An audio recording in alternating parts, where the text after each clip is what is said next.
Something that always set Yu Yu Hakusho apart from other anime to me is how it ends. We get an entire episode and a half catching up with characters we've grown up with along this series, all 112 episodes. We see how they interact and get on when the world isn't at stake and their lives aren't in danger, preparing for college and the real world, culminating in one scene, one very memorable, emotional scene, with all our favorite characters, minus Hiei and Koenma, if he's one of your favorite characters, it's not mine. Yusuke appears, everyone frolics, cheeky kiss between Yusuke and Keiko, although Yusuke and Kuwabara, they have a little bit of a wrestle. And as the sun sets, we hear that opening theme for the last time. It's enough to bring a tear to most people's eyes. The point is, it feels like a definitive ending. It may have been a bit rushed to get to this point, but it's over now. It's done. Sit down. Reflect on the fact that you'll never have the experience of watching Yu Yu Hakusho again for the first time. Oh, but if you've watched the show, you can read the manga now. You can go online and type in Yu Yu Hakusho manga and read it on Viz Media. This is not sponsored. You can read it all legitimately because you're a good person and piracy is theft and not the cool kind of piracy. Bad piracy. You wouldn't steal a car. So there you are. You've read all the way to the end and what? Huh? The underworld is doing what? Yeah. Shit's fucked. Turns out that demons have sort of been just like blamed for everything that's ever gone wrong in the world, and they're not to blame most of the time, if not almost all of the time. And it's even gotten to the point where King Yama and other people in Underworld have stolen demons, brainwashed them into committing crimes, and then sent them back, all to maintain the barrier, the Kakai, between human and demon world. What? They're just straight up cooking the books on the crime figures here with demons and humans. And I mean, what is this, the Reagan administration? This is best summarized in the conversation between Yusuke and Kurama. Yusuke says something like, I definitely killed a whole bunch of demons. Kurama's just like, yeah, don't think about it. Other things in the manga ending you might have missed in the anime because they didn't happen. Koenma lowers the barrier, the Kakai, that big MacGuffin that everyone was fighting over. That may have been the wrong use of the word MacGuffin. Anyway, that thing that separates demons and humans and stops everyone from invading each other, Koenma just gets rid of it. He says, nah, it's good. I trust the demons now, which is fine. I trust in demons too, cooking the books. But wasn't that the goal of just the two big major antagonists, to get rid of the barrier? And the manga just says, yeah, we've done that now. What? That was the entirety of Sensui, Sakyo, and Taguro's goal, was to get rid of it so that they could either destroy the world or just fight endlessly because they're bored. And Koenma's like, yeah, we fought a lot. We fought hard to not do that, but let's do it now because we were wrong. And speaking of differences between the anime and the manga, Genkai is definitively dead. She dies for the second time, which is a good thing. Story-wise, it was a good thing. And I feel like in reality, maybe when she died the first time in the Dark Tournament, she should have stayed dead. But that's another conversation, I guess. But, she was part of the last generation of really powerful psychics, and she's passed on that torch now. She passed on that torch in the Dark Tournament to Yusuke. Literally passed on a torch, but not, you know what I mean. Genkai can go rest in peace.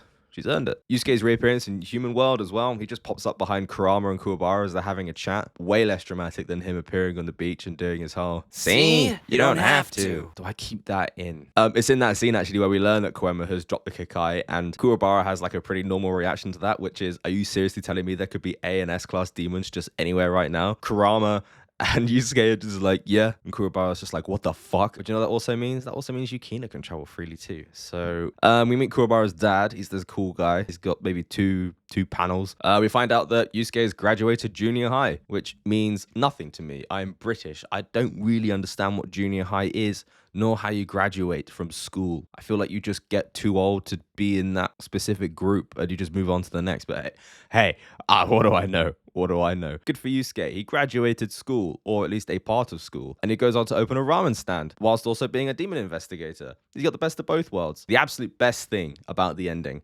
is we find out losers from the new and improved Dark Tournament, which was held to decide who the leader of Demon World was going to be for 4 years. That election, which isn't really an election, but it works. We find out that the losers have been tasked with patrolling Demon World and scooping up humans that have accidentally landed in Demon World, fixing them up, and then sending them back on their way. And who's a part of that squad? Hiei.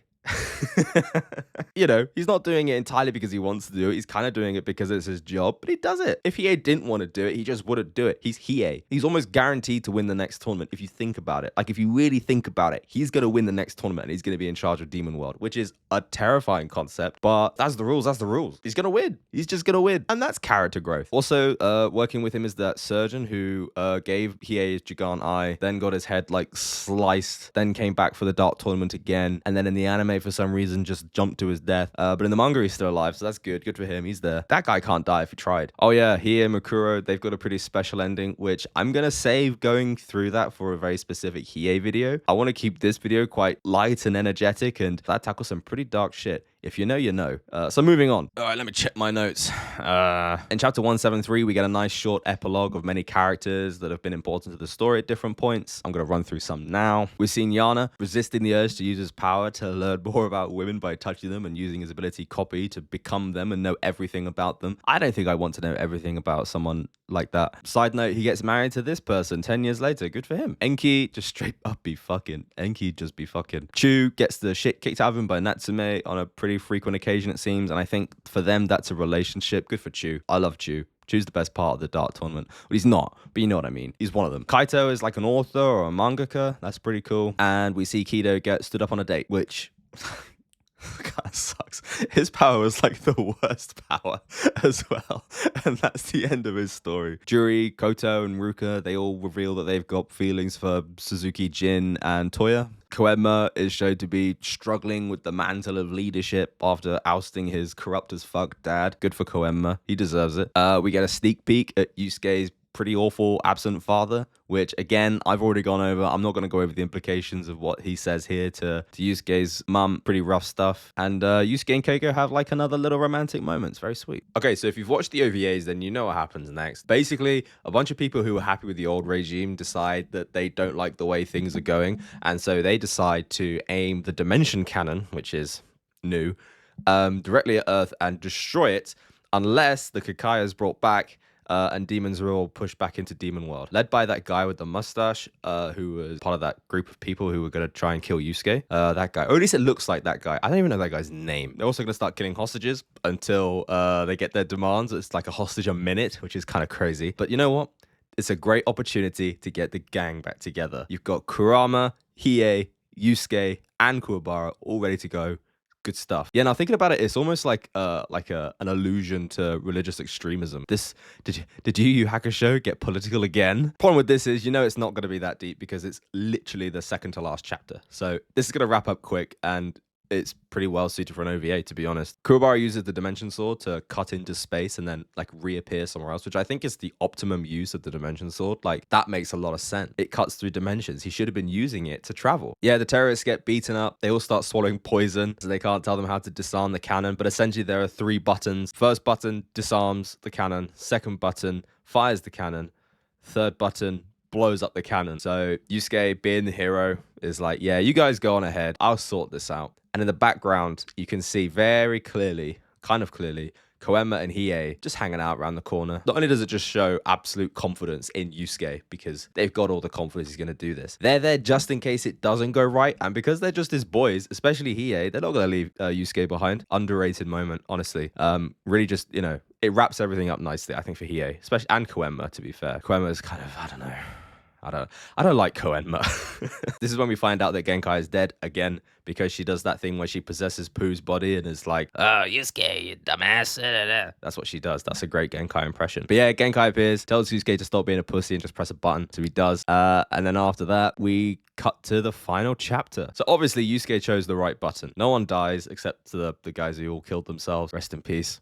And we also find out that, yes, Genkai is dead, like we said before. Gang have all turned up for a reading of her will, or they don't know that at the time. They're there to pay their respects, and they find out there's a will. Genkai has left the group her entire estate, which is mountains, essentially. Genkai owned a lot. She was a landowner. The hope that they would do nothing with the land and allow it to be like a demon refuge. Because Genkai is like a humanitarian, or demonitarian. Then after that, we get the beach scene, which everyone has already seen in the anime. Everyone's just out there having fun.